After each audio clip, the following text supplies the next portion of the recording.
Hey, you guys. Hey, everyone. Welcome to my channel. Welcome if you're new here. We're going to be covering the Charlie Kirk update, the case. They have arrested someone, and I know I'm kind of behind on the news. This was announced earlier today, but I told you guys we're going to keep up with this. So there's been two press conferences. One was held last night where they released more information on the suspect. We're going to watch that one. And then another press conference was held today after the arrest was made of Tyler Robinson. That is the suspect that has been arrested and charged with the unaliving of Charlie Kirk.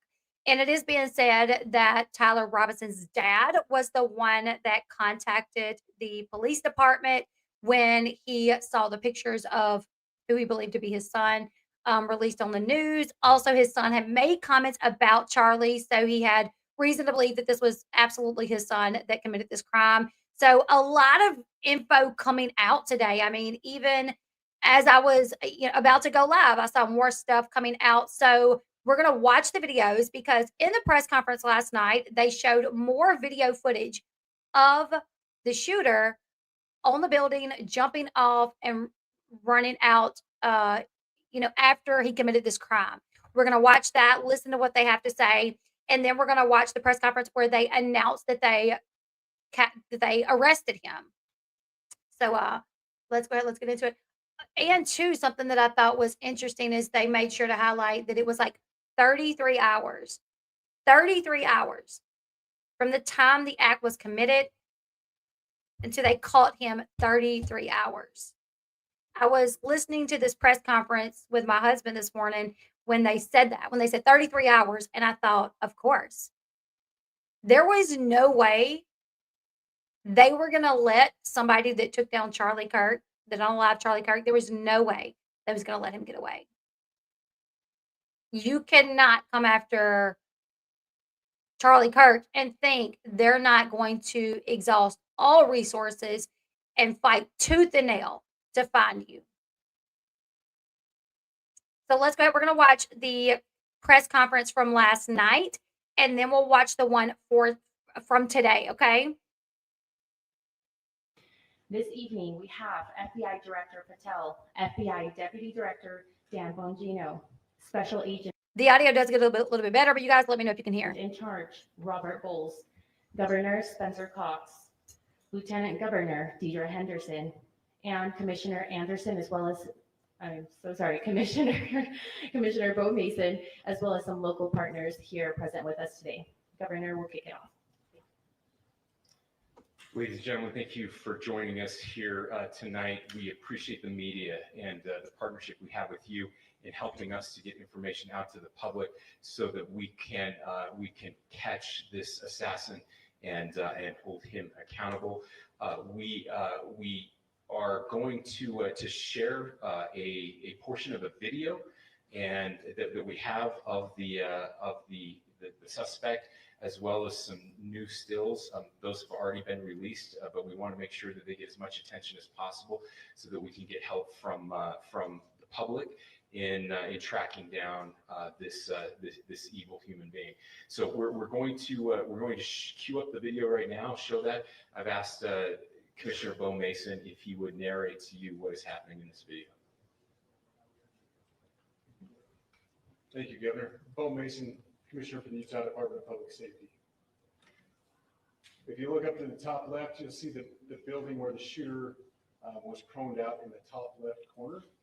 We'll go ahead and play that video and I'll narrate as we walk through that. So here you see that the suspect ran behind that upper. It was a 100K reward. I did wonder that. I wonder if the dad got. Okay, so there he is running. As he does, he's going to climb off the edge and then drop down to the ground. As he did that, he left some palm impressions. There's some smudges, some places we're looking to collect DNA. So that's where he left palm impressions. Shoe imprint, where we believe the suspect is clearly identified as wearing Converse tennis shoes. Again, we'll replay that again so you can get another view of that. It's important to note his black t-shirt, his black pants, and there appears to be some white on the soles of those Converse tennis shoes. Those are all identifiable items that we're looking for. in the stills that are going to follow this, you're going to see a very distinctive T-shirt with an American flag and appears to have an eagle on it. There's also a baseball cap with a triangle on it and a pair of sunglasses. All distinctive, all things that we would ask the public to look for and try to identify if they know someone who has those items, who has been seen wearing those items. We're looking for all that information. Here you see the suspect after dropping off the building. He moved around across this grassy area, around the parking lot. We're going to pan to the right.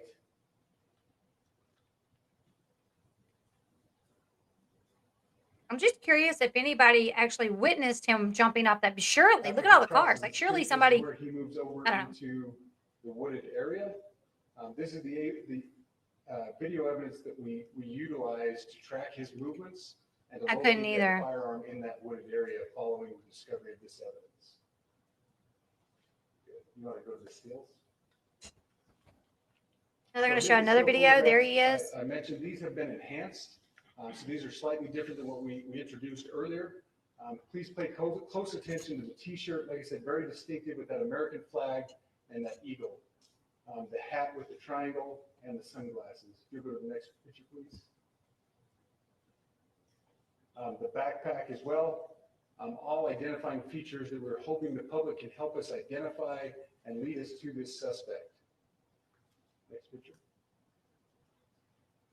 And again, there's a better picture of the hat with that triangle logo, and again, the T-shirt, blue jeans, and you get a good look at those Converse tennis shoes as well.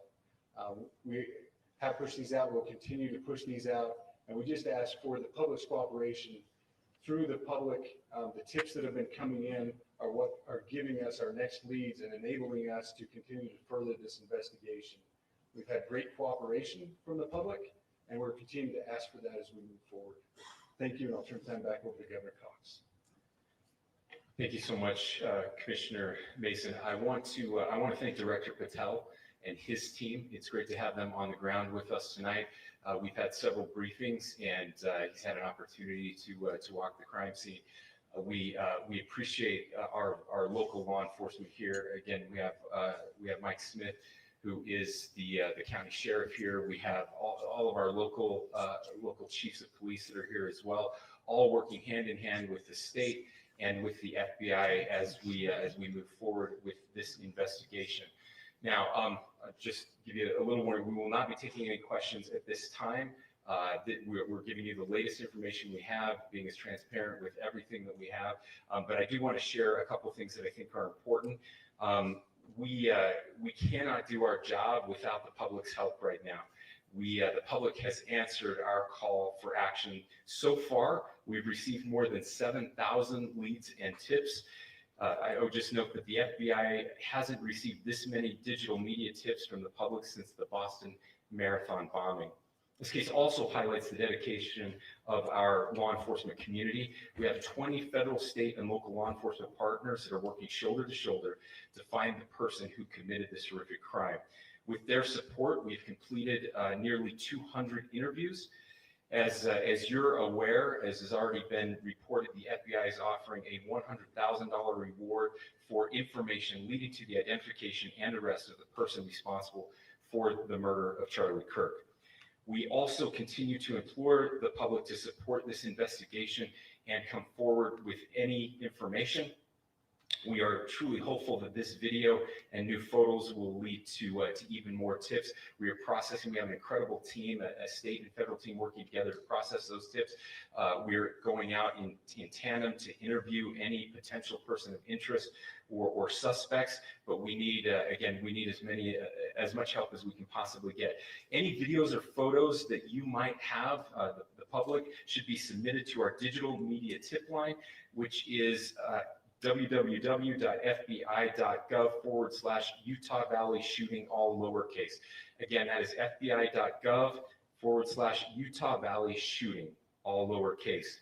You can also provide general tips about the shooting by calling 1-800-CALL-FBI. That's 1-800-CALL-FBI, or at tips.fbi.gov. This is, I would just say, this is not just a local matter here in Utah. We have people all over the country that are helping to bring this perpetrator to justice for Charlie Kirk and his family. I will just add as well that, as was mentioned, there is a lot of forensic evidence. So that is weird, being Charlie. processed So right now weird. at both the state lab and the and federal labs, federal lab in on the East Coast. So we are working in tandem together. I would also just add a word of note for those people who are spending so much time on social media. I think Charlie said it best, that when things get bad, we should put our phones down and spend a little time with our families. There is a tremendous amount of disinformation. We are tracking our team, the state team, and I'm sure the federal team as well. What we're seeing is our adversaries want violence. China, we have bots from Russia, China, all over the world that are trying to instill disinformation and encourage violence. I would encourage you to ignore those, to turn off those streams, and spend a little more time with our families. We desperately need some healing. We'll have more to say about that in the days and weeks to come. More than anything, we are going to catch this person. Last thing I will just say is we've been working with our attorneys, getting everything that we need, affidavits ready, so that we can pursue the death penalty in this case, and that will happen here in the state of Utah. Again, to the public, to those who are grieving, thank you for your prayers. I know we are feeling those prayers. I know the Kirk family is feeling those prayers as well. We pray that God will bless our nation at this very dark time. We can start healing by finding this perpetrator and holding him accountable, and we need your help to do that. Thank you.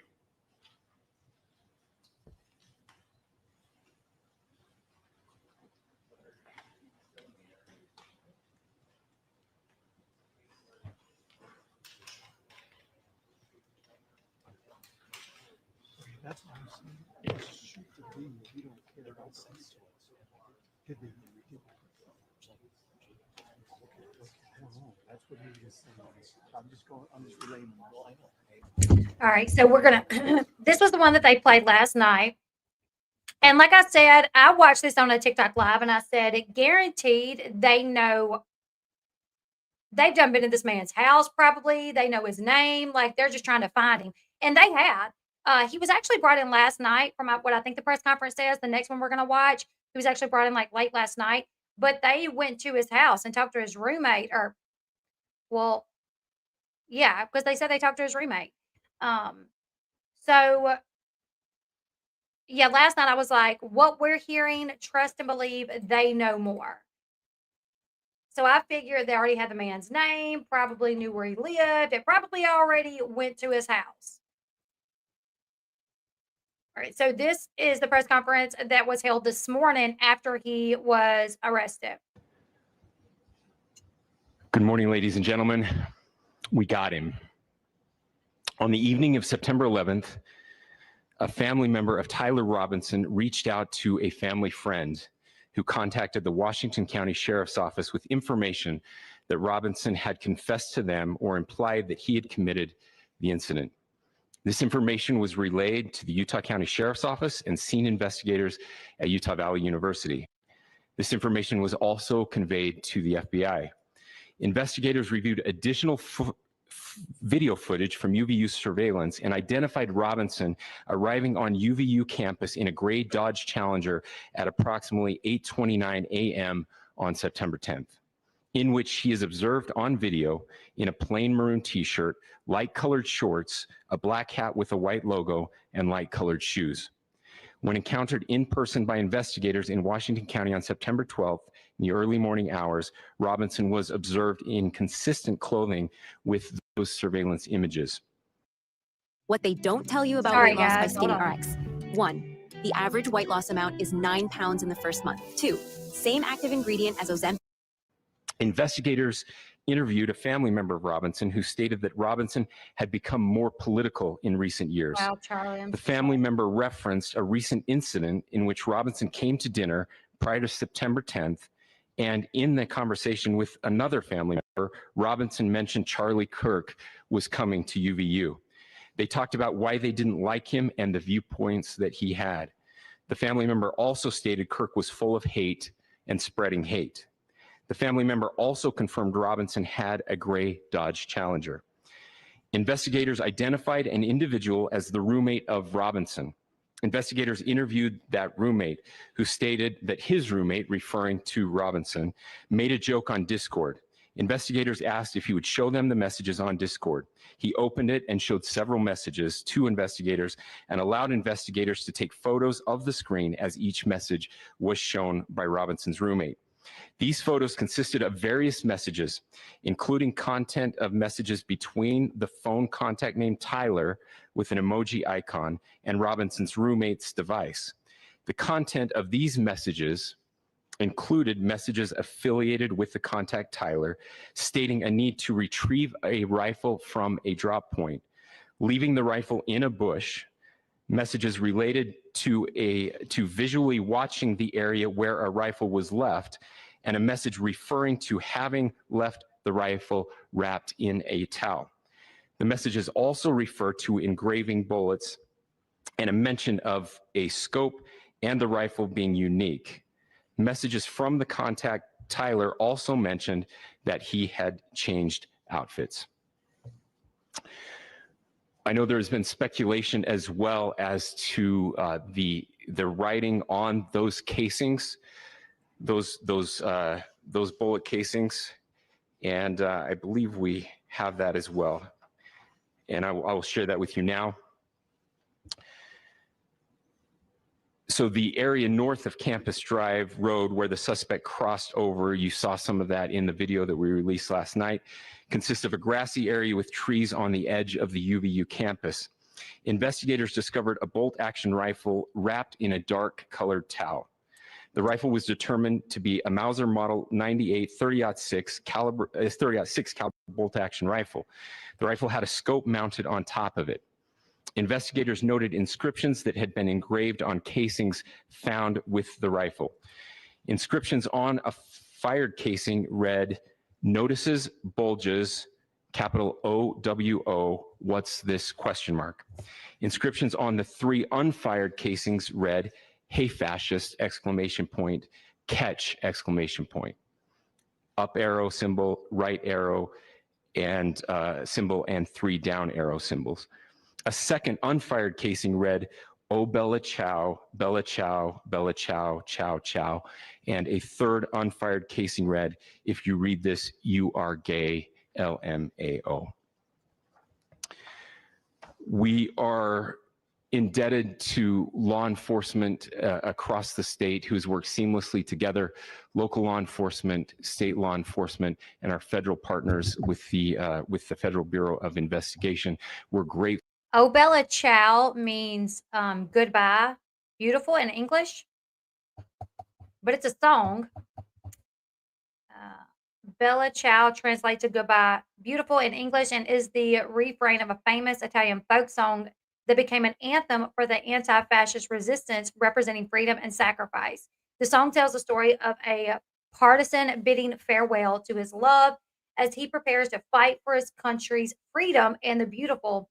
He is saying goodbye that can be interpreted as his girlfriend, his former life, or even the concept of freedom itself.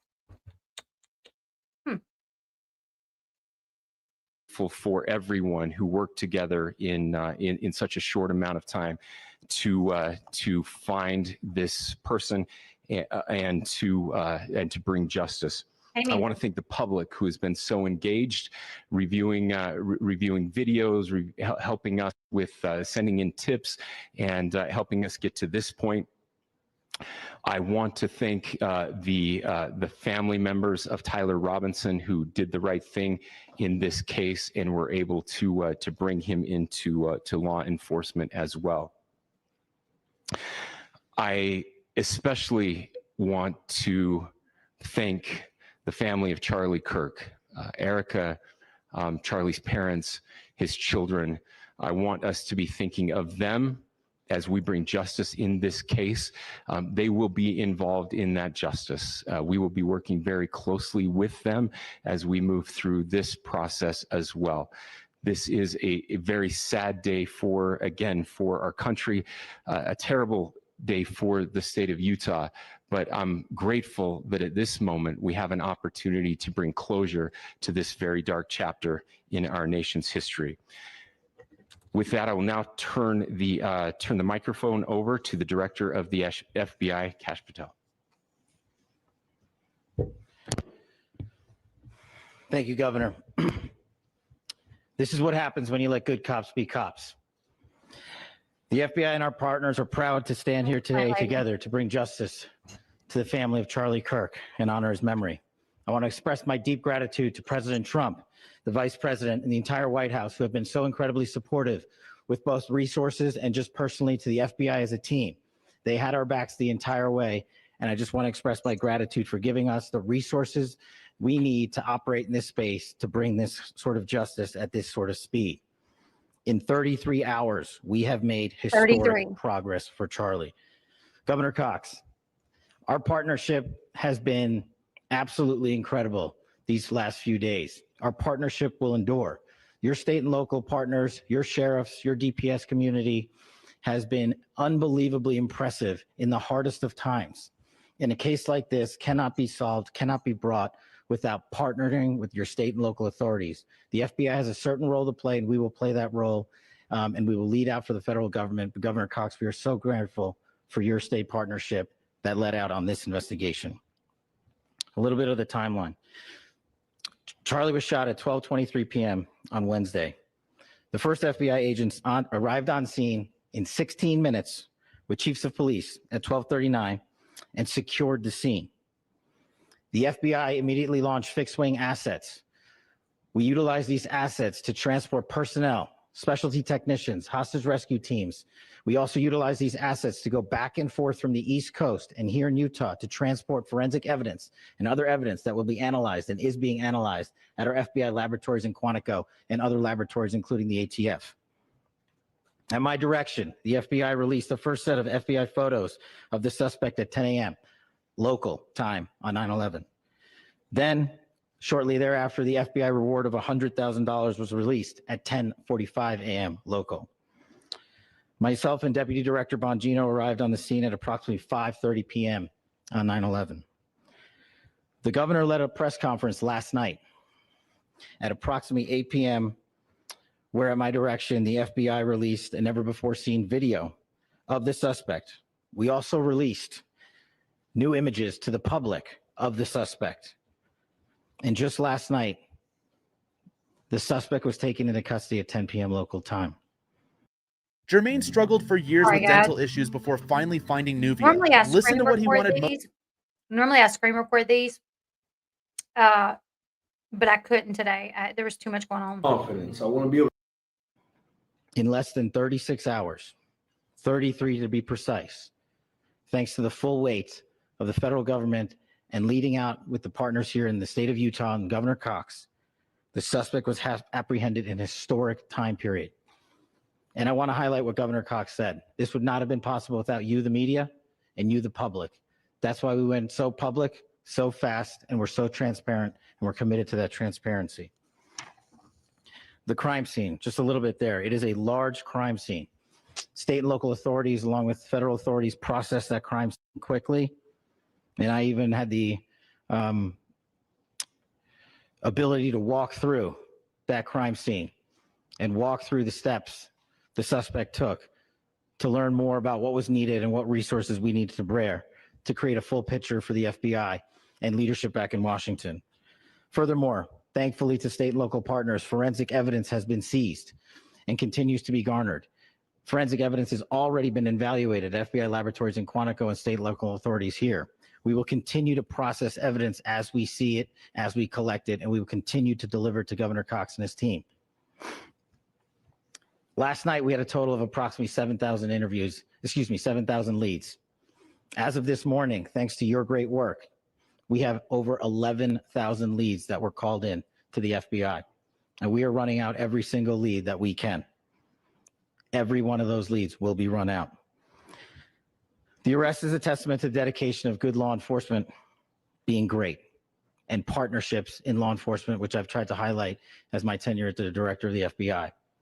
There is no better relationship for law enforcement than the FBI to partner with state and local authorities, and you've seen it here in these last few days. The FBI Salt Lake field office, along with our offices in LA, Phoenix, Denver, San Antonio, Las Vegas, Pittsburgh, Buffalo, our headquarters component in Quantico, all participate in the FBI. I want to express my deep gratitude to the employees of the FBI, the men and women, the evidence response team tacticians, the special operators, the agents, the support staff. You have done monumental work in historic time when the public, who had a right to demand. Blueberry, that is, at this point, I've seen a post that Morgan Wallen was going to cover the education expenses for Charlie Kirk's kids. I've seen that a basketball player was going to do it. A football coach was going to. I've seen the exact same post, but just saying different people. So I don't even know if that's true. And so Charlie Kirk's family were very well off. So I don't really think it would be needed for anybody to cover their college expenses. I mean, it's a very noble offer to make to his wife, to his children. But I think that's like something, I don't know, because I've seen the exact same post like 3 times. I know it's weird. Like, I don't know why people are, well, I know why. I know why people do this. I know why people write up things and put them on Facebook like that, because people are going to engage in it. People are going to make comments. Oh, that's so great. Oh, la, la, la, la. And it's going to make people money. But yeah, it seems like even Lulu said Blueberry. I believe Elon already did that. If I saw Elon tweet that himself, then I would believe it. But if I saw it on Facebook on another post like the ones I've been seeing, then I would. It's crazy. I've seen the exact same post. And such an expeditious solving of an investigation. The FBI answered that call diligently, critically important to our nation, and we delivered. And I'm proud to be their leader, and I'm proud to be the director of the FBI. This is a very much an ongoing investigation, as the governor said, and we will continue to work with state and local authorities to develop the investigation, to provide them the evidence they need for their ongoing prosecutions. And we will be here to answer every call they absolutely have, as long as it takes, for as long as we need to find and apprehend whatever suspects were involved in this crime. Lastly, to my friend Charlie Kirk, rest now, brother. We have the watch, and I'll see you in Valhalla.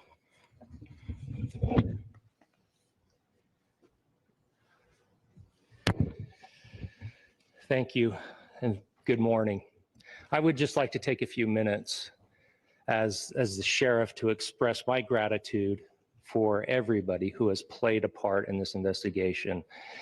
As you know, it's been a vast, a complicated, and a very, very fast-paced investigation. You're looking at people standing up here who are running on, if they got an hour's sleep in the last couple of days, they're probably lucky.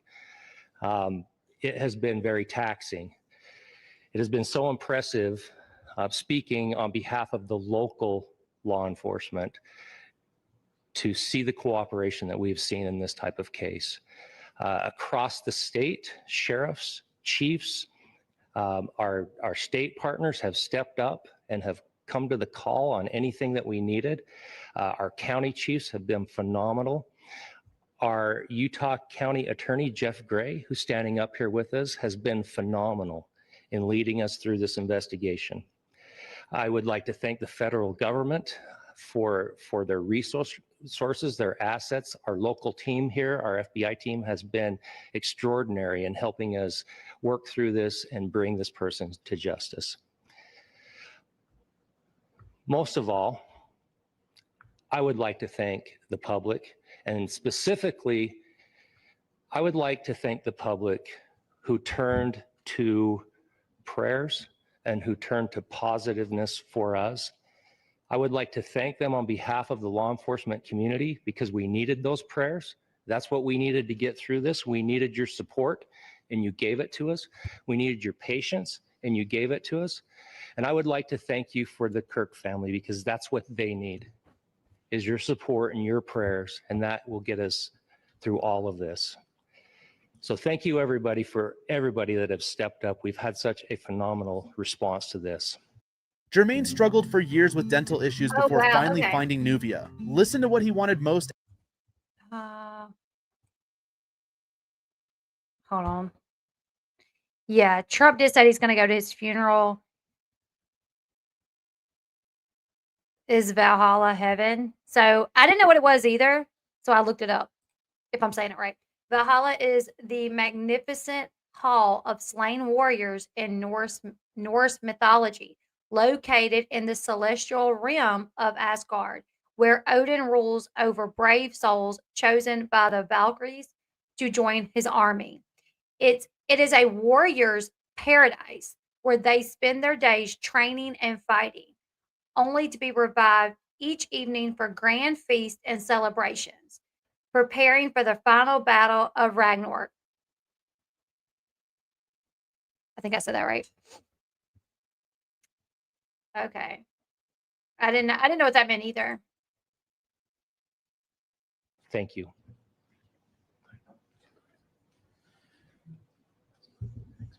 I also want to give a special thanks to the Attorney General and the Department of Justice. Their unwavering support and their commitment to justice is shown true here. And without AG Bondi and Deputy Attorney General Todd Blanche and the resources they brought to bear, we would not have been able to complete our mission. And I just want to say special thanks. It's an honor to be a part of the Department of Justice. Thank you again to our incredible law enforcement team who has worked so hard. Sheriff, I got a solid 90 minutes last night, so I'm probably the most well-rested person up here. Ladies and gentlemen, I get the microphone, so I hope you'll permit me a moment just to share a few more thoughts about where we are and how we got here and maybe a little bit of where we go from here. I don't want to get too preachy, but I think it's important that we, with eyes wide open, understand what's happening in our country today. I've heard people say, well, why are we so invested in this? There's violence happening all across our country, and violence is tragic everywhere. And every life taken is a child of God who deserves our love and respect and dignity. This is certainly about the tragic death, political assassination of Charlie Kirk. But it is also much bigger than an attack on an individual. It is an attack on all of us. It is an attack on the American experiment. It is an attack on our ideals. This cuts to the very foundation of who we are, of who we have been, and who we could be in better times.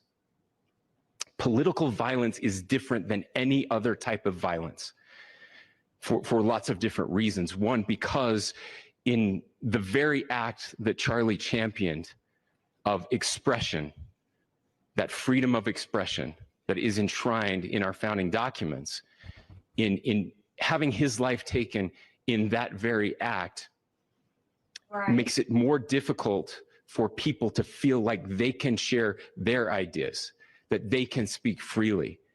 We will never be able to solve all the other problems, including the violence problems that people are worried about, if we can't have a clash of ideas safely, right, and securely. Even, especially those ideas with which you disagree. That's why this matters so much. Over the last 48 hours, I have been as angry as I have ever been, as sad as I have ever been. Yeah. And it was, as anger pushed me to the brink, it was actually Charlie's words that pulled me back. I'd like to share some of those. And specifically right now, if I could, I need to talk to the young people in our state, in my state, and all across the country. As President Trump reminded me, he said, you know who really loved Charlie? The youths. And he's right. Young people loved Charlie, and young people hated Charlie. And Charlie went into those places anyway. Yep. And these are the words that have helped me. Charlie said, when people stop talking, that's when you get violence. He said, the weak can never forgive. Forgiveness is the attribute of the strong. The only way out of the labyrinth of suffering is to forgive. Welcome without judgment, love without condition, forgive without limit. He said, always forgive your enemies. Nothing annoys them so much. A few months ago, I referenced this last night, Charlie posted to social media, when things are moving very fast and people are losing their minds, it's important to stay grounded. Turn off your phone, read scripture, spend time with friends, and remember, internet fury is not real life. It's going to be okay. He again said, when you stop having a human connection with someone you disagree with, it becomes a lot easier to commit violence. He said, what we as a culture have to get back to is being able to have a reasonable agreement, where violence is not an option. Now, again, to my young friends out there, you are inheriting a country where politics feels like rage. It feels like rage is the only option. But through those words, we have a reminder that we can choose a different path. Your generation has an opportunity to build a culture that is very different than what we are suffering through right now. Yep. Not by pretending differences don't matter, but by embracing our differences and having those hard conversations. I think we need more moral clarity right now. I hear all the time that words are violence. Words are not violence. Violence is violence. Right. And there is one person responsible for what happened here. And that person is now in custody and will be charged soon and will be held accountable. And yet all of us have an opportunity right now to do something different. I want to thank my fellow Utahns. This bad stuff happens. For 33 hours, I was praying that if this had to happen here, that it wouldn't be one of us, that somebody drove from another state, somebody came from another country.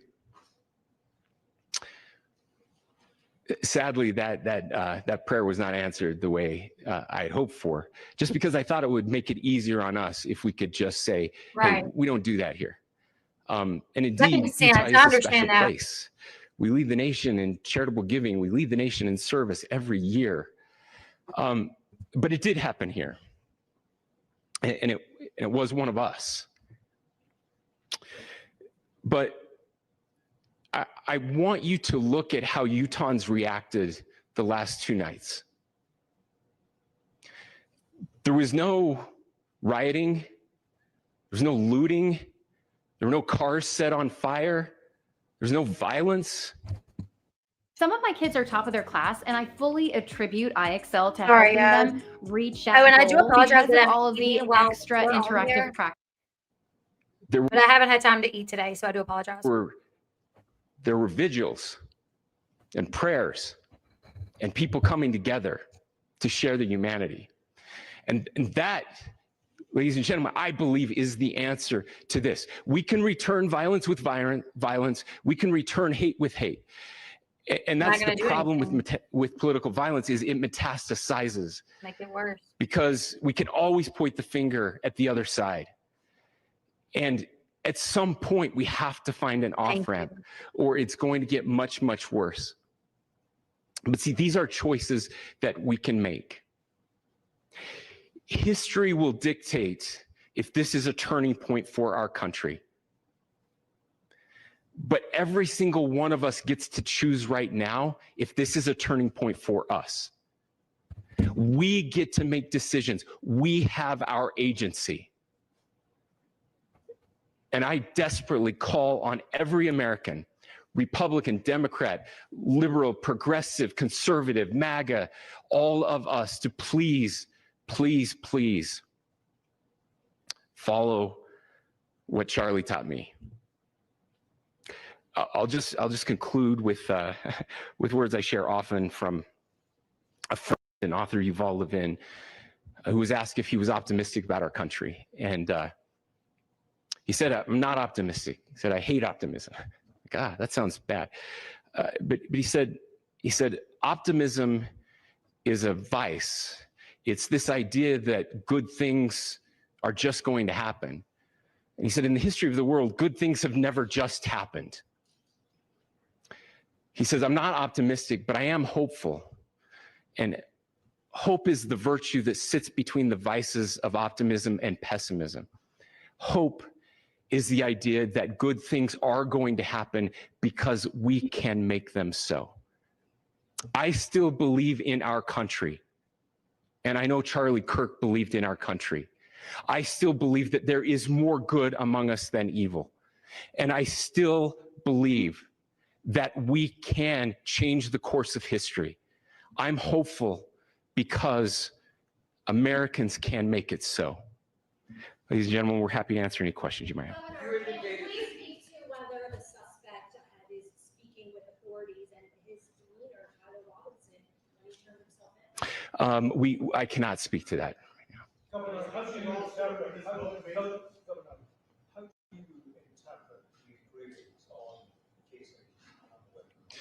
Well, I will leave that up to you to interpret what those engravings mean. I think the clearest one that says "catch fascist," there's not, and by the way, that's like catch like a ball, catch this.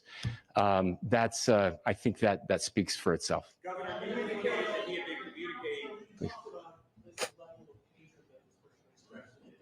Beyond that, is there anything in your view that you discovered that may have radicalized or changed him to prompt him to commit such a horrific? There's nothing more that we can share at this time. Governor, you indicated that he had been communicating with a friend on Discord about the gun.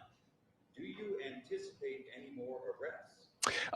We do not at this time have any information that would lead to any additional arrests. Thank you, Ms. Bug. Yes. Thank you. But the investigation is ongoing. Absolutely, Carly.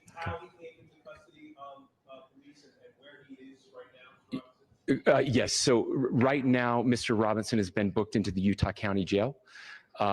You heard the president this morning report that he was taken into custody. That his family and a friend helped to deliver him into custody of law enforcement in Washington County. For those of you that don't know where Washington County is, it is the southwesternmost part of the state of Utah. It's about a 3.5 to 4 hour drive from here, where we are right now, and that's where he lived and where they turned him in. Please, I'll go here. I can't share any more than what I've already shared. Yeah.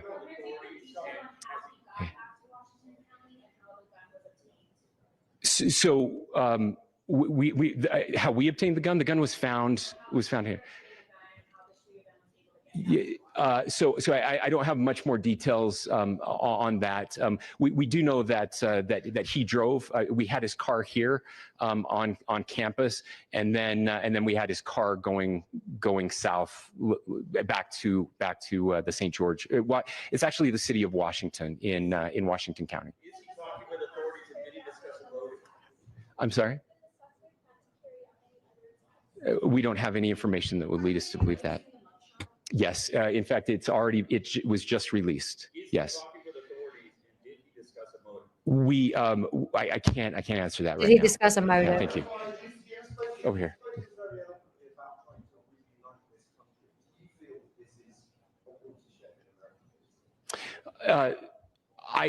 I absolutely believe that this is a watershed in American history. Yes. The question is, what kind of watershed?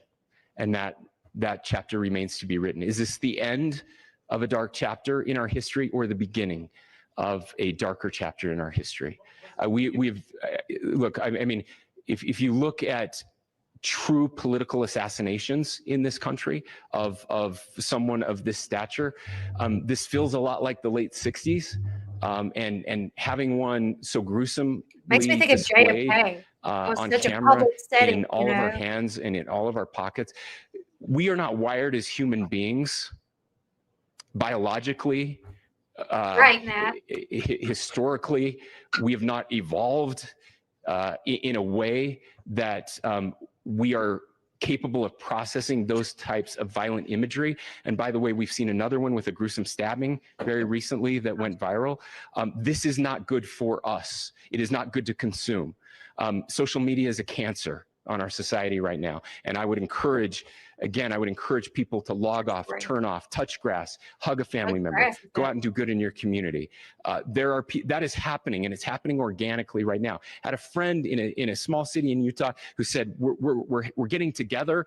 The Republicans and Democrats in my little town are getting together to have a discussion tonight. I love that. Last night. What's so crazy is, like I said yesterday, is when 9/11 originally happened, when it happened, 2001, we were so united. Everybody come together that nobody cared if you were lean left, lean right, independent. Nobody cared. When 9/11 happened, everybody just loved on one another. We all came together. And then 24 years later, the day before, or even on the day of, 24 years later, 9/11, we couldn't be more divided. And it's really sad. So sad. Just to find a way to find their better angels. So yes, this could be. I mean, you know, again, you have to go back to JFK to have seen a video live of something like this happening. I wasn't born until 1975, but I know that things were really dark in the late 60s. Sorry to some of you. I know some of you were there, but this is our moment. And we can Do we escalate, or do we find an off ramp? And again, it's a choice. It's a choice, and every one of us gets to make that choice. Two more questions. Two more questions right here. Clarify that the release of those enhanced images at 8 p.m. in timeline that Director Patel gave us led to the arrest at 10 p.m. Is there a direct connection between those two events? I cannot comment if there is a direct connection or not, but all I can say is that that through some process, the family came to know that this had happened. One more thing, Governor. Could you just clarify the clothing issue you mentioned earlier? Was he changing outfits? Correct. Yes, yes. So when he's first spotted on campus, he has different clothing on, and then he changes clothing on the roof, and then changed back into that clothing at some point, so that when he was apprehended, when he was arrested, the clothing matched the clothing he had on before the shooting here at UVU. Last question here. Yes.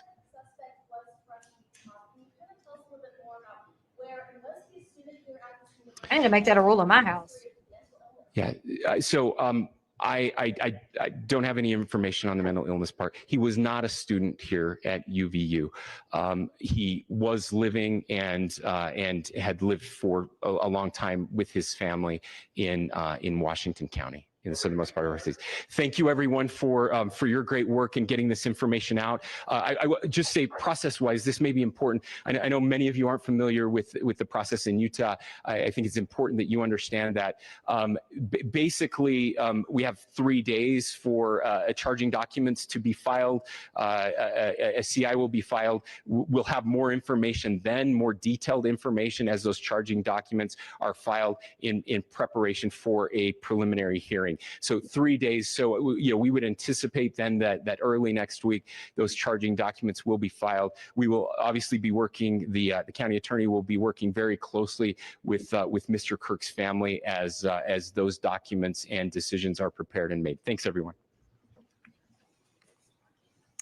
So last night while I was can't sleep because of your before I went live on TikTok to watch Welcome to Plathville, I saw where Charlie Kirk's body was flown on Air Force, not on Air Force 2. Vice Presidents J.D. Vance, Charlie Kirk's family, his mom, his parents, they all flew from Utah to Phoenix, Arizona to fly his body back. Really? Stephanie says, "Hey, Elle, turns out YouTube doesn't want me hyping the video where you covered this tragedy, but I'm hyping all the rest, though." Wow. You know, I kind of wondered if YouTube would not push. Oh, you can only hype 3 per week, which YouTube ain't pushing out my stuff anyways. YouTube got a problem with me this month. The past 3 months, they got a problem with me. I couldn't hear the last 2 questions. My eyes are just, I couldn't hear them either. I couldn't hear half the questions. Usually I screen record it and try to increase the volume, but I did screen record it, but for some reason my phone only saved like 7 minutes of it. So I went back to do it again and it only saved 14 minutes of it. And then I had stuff going on in my life, like stuff going on that I couldn't do it. I couldn't do it. So I was like, you know what, we'll just watch it. Okay, so there was, hold on, I want to show you guys.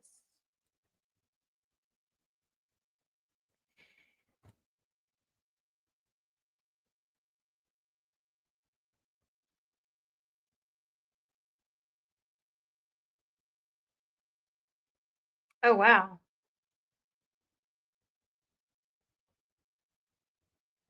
Hmm.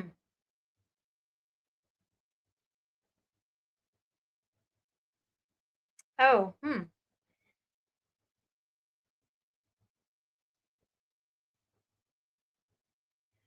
Daily Mail has all kind of articles up. I don't know if they're really a reputable source, though. I'm not really sure. Give me a second.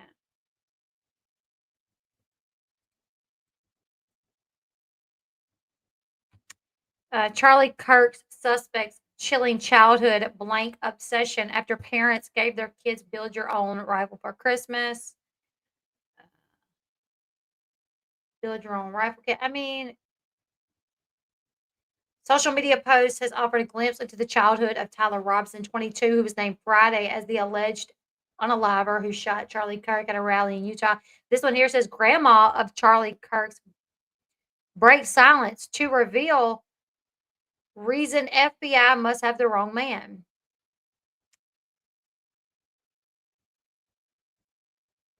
Well, his father turned him in. So, I mean, his father.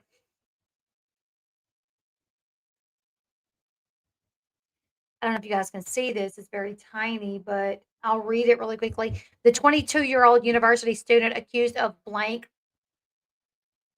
Charlie Kirk grew up in a staunchly Republican Trump backing family.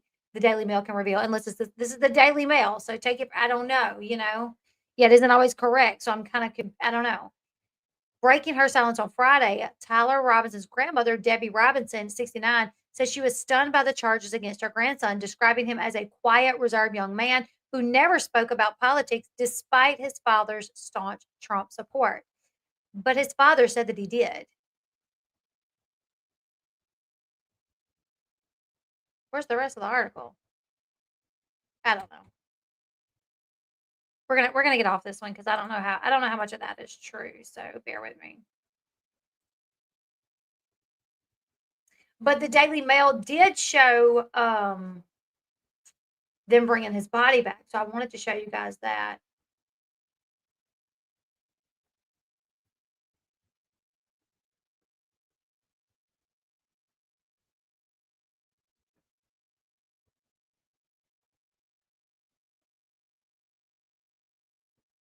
He's got siblings. It looks like he's got 2 brothers.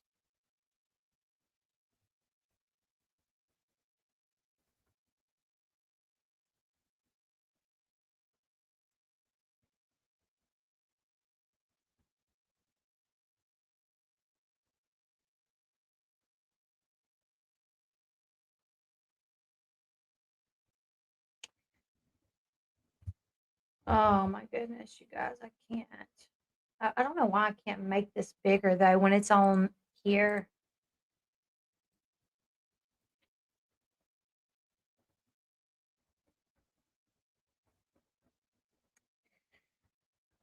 Inspiring bravery of Charlie Kirk's devastated widow Erica as she waves to supporters on her husband's final journey.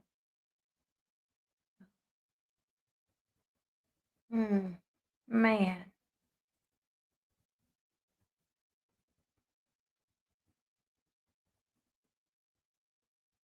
She holding his necklace out the window, or is that a rose? I think that's just his necklace.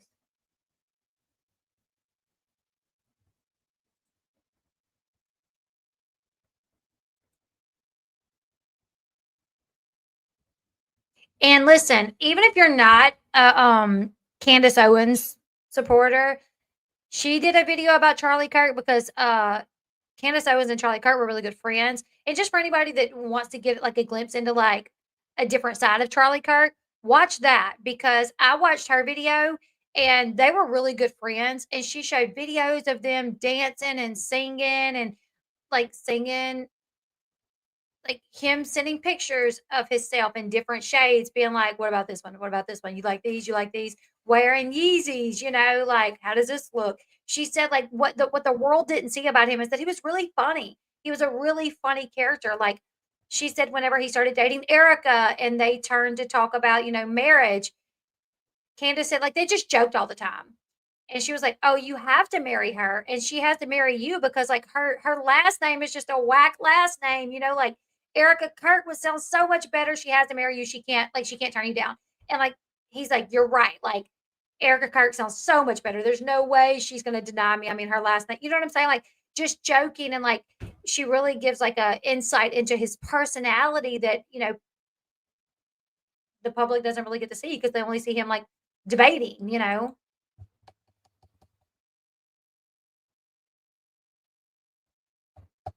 Oh man. Really, Jay?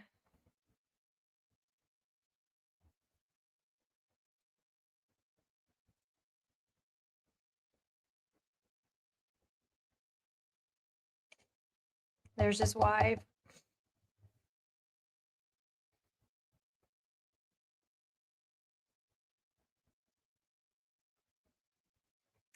I don't care if they were a MAGA family, a Biden supporting family, like I don't care who they are, who they were, what they supported. He didn't go around hurting people. He didn't deserve to die.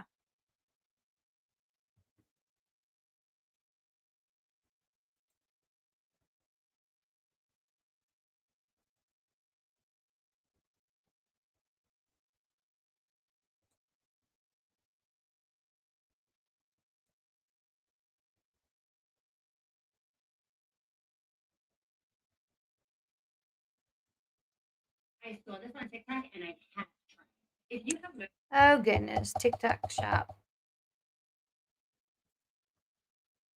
With a high degree of certainty, we have him. We're in custody, but essentially somebody that was very close to him turned him in. It was a minister, and the minister who went to a minister who was involved with law enforcement, by the way. And his good friend is a top U.S. Marshal, and they took it from there. And then it was a father got involved, then his father, and said, "We're going to go in."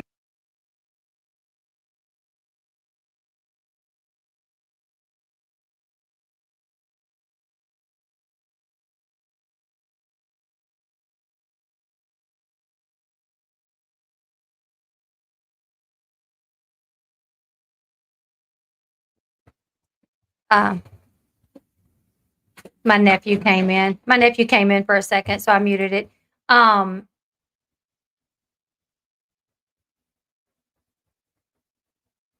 His rhetoric he pushed kill the rhetoric he pushed kills thousands of kids each year. Wow. Listen, I don't even have to bring politics into this because I don't believe anybody being killed. I don't. We're talking about somebody that assassinated somebody that murdered somebody in cold blood. It's not like this man went around physically harming people. If words hurt, then that's the people that receive it. Because guess what? Nothing, like if somebody says something to me and it hurts my feelings, okay, but it's on me, the action that I take due to that.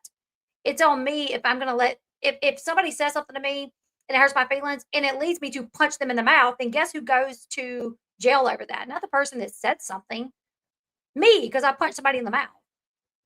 So, yes, I am aware there were school shootings that day, which is devastating. It's devastating. And it doesn't take away from that.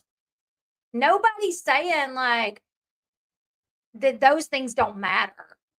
And that's where I think everybody's getting confused. Somebody left a comment on my thing saying like, are you going to cover this? And it was like, well, the only reason I'm even covering this is because while my channel is normally reality TV, it's also trending topics, celebrity news. This was a big breaking story. This was a huge story. No matter which way I lean, you know what I'm saying? Like when they attempted with Trump, I covered that. Everybody's talking about it. So I covered it and I covered this. I don't think, in my opinion, celebrating someone's death because of their political views. I mean, he never went out and hurt anybody. And I've watched so many of his debates and a lot after his passing and saw him come in contact with people that he did not believe the same way they believed, but he was very nice to them, shaking hands with them at the Jubilee. I watched his Jubilee episode last night where, I mean, like one girl said his smile was creepy, but he was like, oh, okay, you know. One guy that actually had a good argument, he shook his hand. I was like, you know what, you had a really good argument. Like, thank you for that. If you came to him and you talked to him, he was going to talk to you. It wasn't like he was going to attack you. It wasn't, and a lot of times people attacked him, and he still just tried to have the conversation with him. So I feel like if you're celebrating someone's death because of their political views, it says more about you than them, really, because you really don't have to agree with a person's belief or their beliefs to recognize that this was a life, and everybody's life matters. He had family, friends, a community of people that loved him. His mom has to bury her son. A wife has to bury her husband. Those that was the shooting in Denver. Parents have to bury their kids. It doesn't matter who it is. Nobody deserves to die. I mean, literally disagreeing with politics is a part of democracy. It's part of democracy. It's our right. In my opinion, celebrating the death just crosses a line. It's dehumanization. It's like he's a human. Where is, I don't know. Like if we start justifying, like, oh well, he didn't believe the way that we believed, and his words hurt people. If we're going to justify killing people in cold blood in the middle of a freaking event like that, not so many people are going to be traumatized by this. Not only does it hurt his family, but the kids that witnessed this, the college kids that witnessed this, it hurts them as well. And once we start justifying that, I feel like it opens the door for hate and violence to be accepted against anyone that people disagree with. And it has been. That's the world that we live in today. That's literally where we live today. If you accept that, you are opening the door for this to happen, for it to become you're normalizing it. You are normalizing killing people because we disagree with them. What? That's not the world that we live in. I mean, y'all ever heard the sticks and stones may break my bones, but words never hurt? Charlie Kirk's words, how did they hurt people? I don't understand.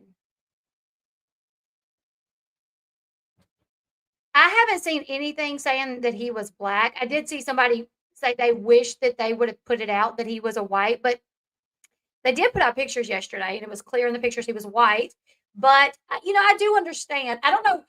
Here's the thing. If someone was making threats, guess who the problem is? The person making threats. That's what we need to hold people accountable and stop pushing the blame on. I do agree. Okay, yeah, the media needs to put it out there. Okay, this is what we know. As soon as they know it's a white male, put it out there. It's a white male. It's a white female, But I think as soon as they did kind of know, they did put it out. I mean, maybe they didn't say specifically, hey, you guys, he is a white male, but the pictures came out. I mean, he was shot, on the 10th? Yesterday, a picture came out. When did they say that? because yesterday the pictures came out and it was clear that he was a white male. I don't agree with anybody saying that it's a radical left black trans because that clearly we did not know. We did not know until they put out pictures. That's what happens in third world countries where might and power rule the country instead of debate and votes. Accepting political violence is okay because someone said something you didn't like will lead to a civil war no one wants. In Iraq and Afghanistan, we tried to protect their elections and politicians because the opposite power wanted to kill them and disrupt elections. That's not America. I don't agree with that. See, if Fox News said that, I think that's BS. I think it's, I think, but here's the thing. Unfortunately, Fox News has pushed incorrect information. CNN has pushed incorrect information. That's the problem with media today. Rather than everybody just trying to be fair, everybody wants to take it too far. But it's like, well, then we, the people, need to stop doing that. We don't need to play into that. We need to try to be fair. You know what I'm saying?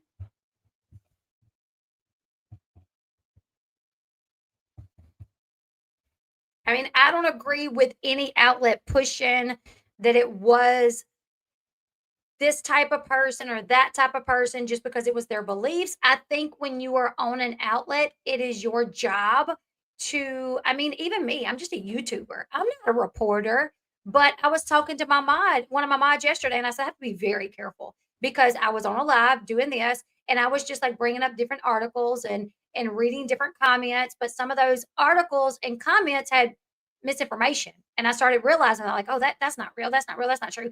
And I said, I need to get off here and stop just clicking on things because I don't want to be pushing out information that's not correct. So if you are on Fox News, CNN, NBC, ABC, whatever, it is your job to try to make sure you are not pushing rumors.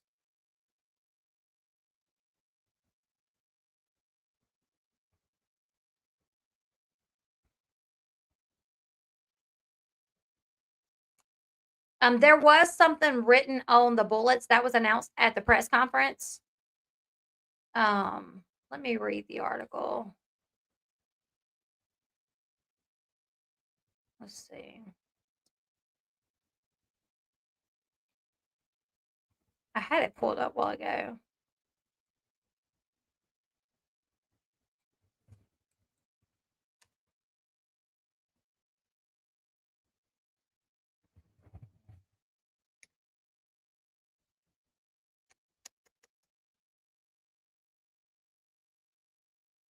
I mean,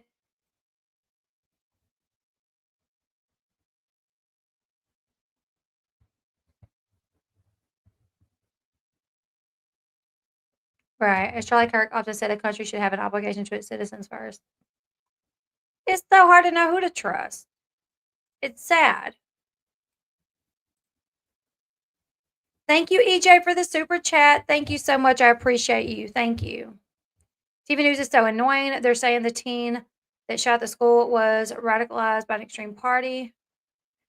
Why don't they say the party? That's both from NBC and Fox. See, I think both sides have just gotten so sick of each other that they just jump on it rather than waiting to get the information.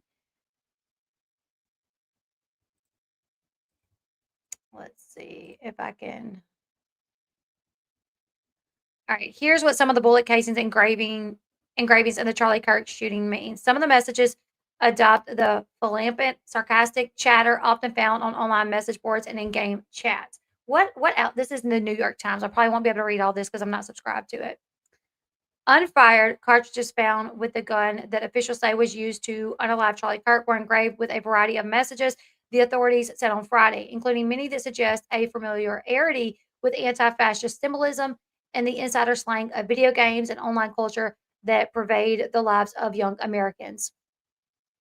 Many of the messages described by Governor Spencer Fox of Utah at the news conference announcing the arrest of Tyler Robinson, 22, adopt the flippant, am I saying that right? I feel like I can't say it. sarcastic, in jokey chatter often found online message boards and in-game chats. Up arrow, right arrow, 3 down arrow symbols, as the governor described. One engraving appears to be a reference to the sequence of controller moves that unleash bomb. Oh, in a particular video game. Okay.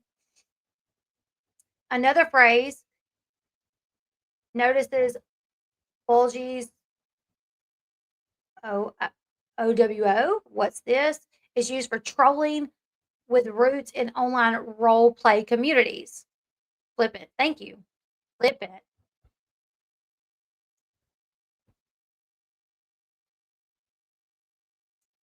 Yeah, that's what they just said here too. Up arrow, right arrow, 3 down arrow symbols.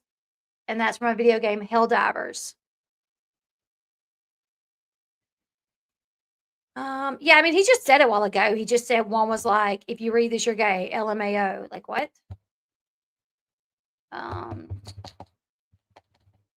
Some of the messages appear more politically straightforward. Hey, fascists, catch.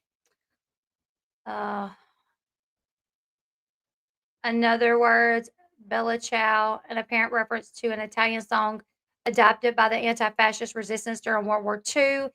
It is still sung by the Italian left and in other countries to commemorate the fight against fascism. It also appears in recent Netflix series. Right.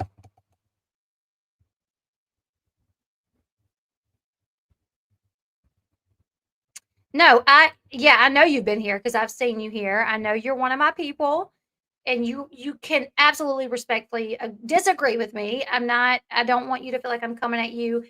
To me, this isn't about politics. This man being shot in cold blood.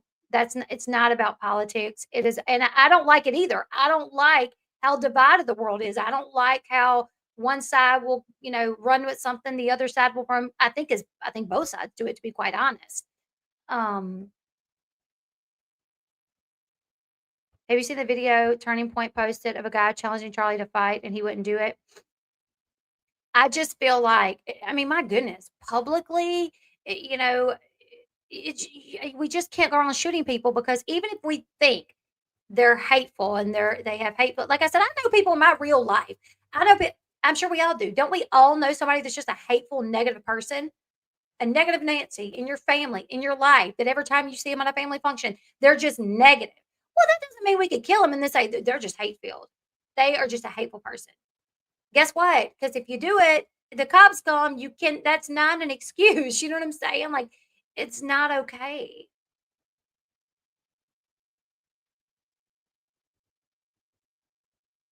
And I'm like, who's more hateful? Who's more hateful? The person speaking what he truly believes in, or the person celebrating someone's death? You know what I'm saying? Like to celebrate, and I've seen people say, nobody's celebrating his death. Oh no, there are people celebrating his death. There are people absolutely celebrating his death. Literally I was on TikTok and I saw a guy talking about this, and I saw a guy talking about this saying like he's been so disappointed in creators that he follows and that he liked celebrating, happy about it. And he's like, I had to like unfollow them people.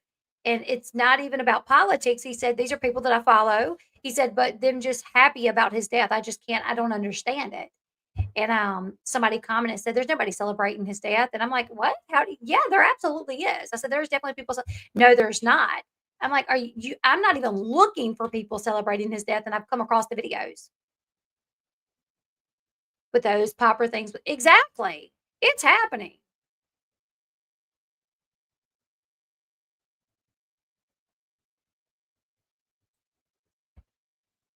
I'm like, if I didn't like what someone was saying and I wanted to debate them, then I would debate them. If I felt like, doesn't matter if you debate them, they're not going to change their mind, then I'm just going to go on living my life. Just go, whatever. It's just very sad.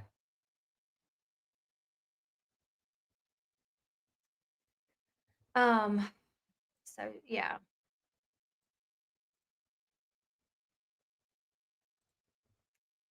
Let's see.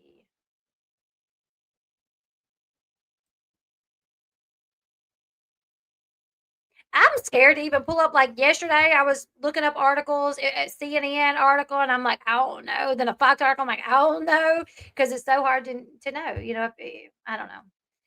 All right. This article says what we know: suspect in custody. The suspect in the unaliving of Charlie Kirk has been identified as Tyler Robinson and is being held without bail in a Utah jail on several charges, including aggravated murder, according to officials. He is not talking to investigators. Here's how it happened. Last night, one of Robinson's family members reached out to a family friend who then contacted the authorities, according to Utah Governor Spencer Cox. More on the investigation. A family member told investigators Robinson spoke negatively of Kirk before it happened. The governor said investigators discovered a bolt action gun wrapped in a towel, engraved with engravings, one including "Hey Fascist Catch," were found on the casings.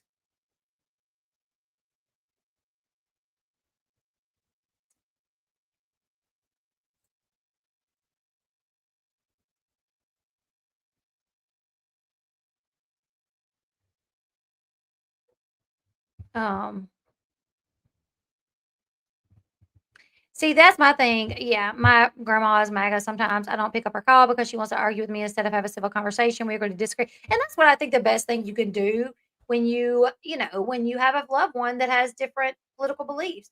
If you can talk, talk. If not, then don't talk about it.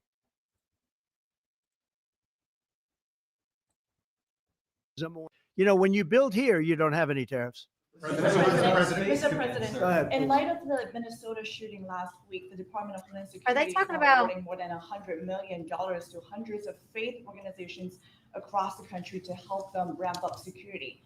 What's your vision for further protecting religious liberty across the country amid incidents of threats? I saw that religious liberty I saw that Trump was speaking, so I don't know if this was about is Kirk or so what. important, and we're talking about every religion now, and we're doing things on that nobody else has ever done, and we're going to be having a big announcement in about 2 weeks on that question. Yeah, please.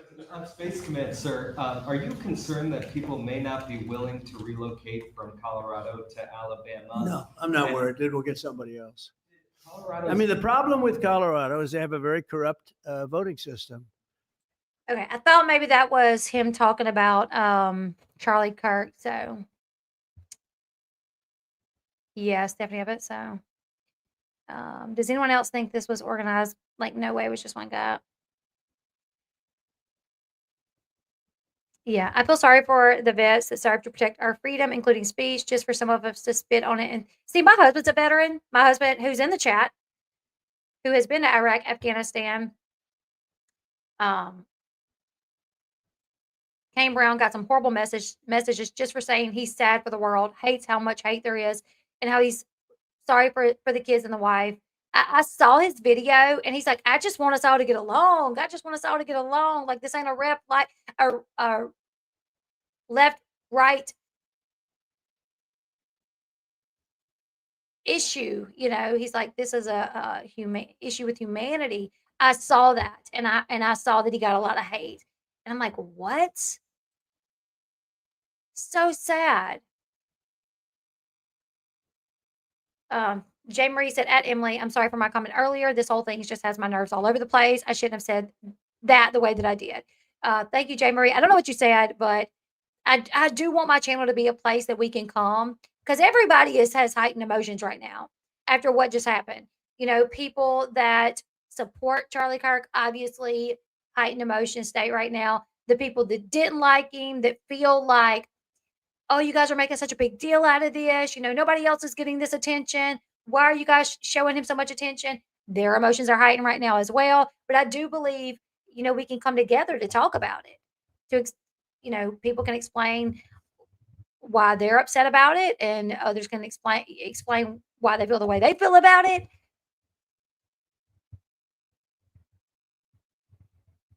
People wonder why there's so much division. Exactly. I have screenshots of some of what he posted, the screenshots he posted of the messages he got, because I was in shock, honestly. Wait, what are you talking about, Rocket? People telling him that his white side is talking and he's a disgrace to the other half. Wow. Oh my goodness. That is so horrible. No, I don't think this is I don't think a white, like, who's white. So is somebody telling him because he wants the world to have love, that's his white side talking? Listen, I don't think so. I think white, black, everybody wouldn't. I mean, I don't think it's a white or black issue.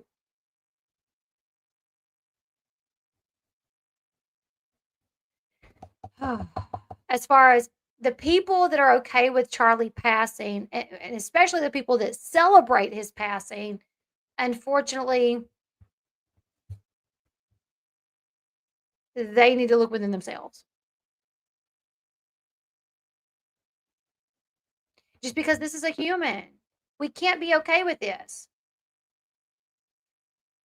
Emily said, at J. Marie, same as I, no need to apologize. Everyone's emotions are all over the place, and it's something new every day that adds to this mess. Oh, it is. It's something new every day.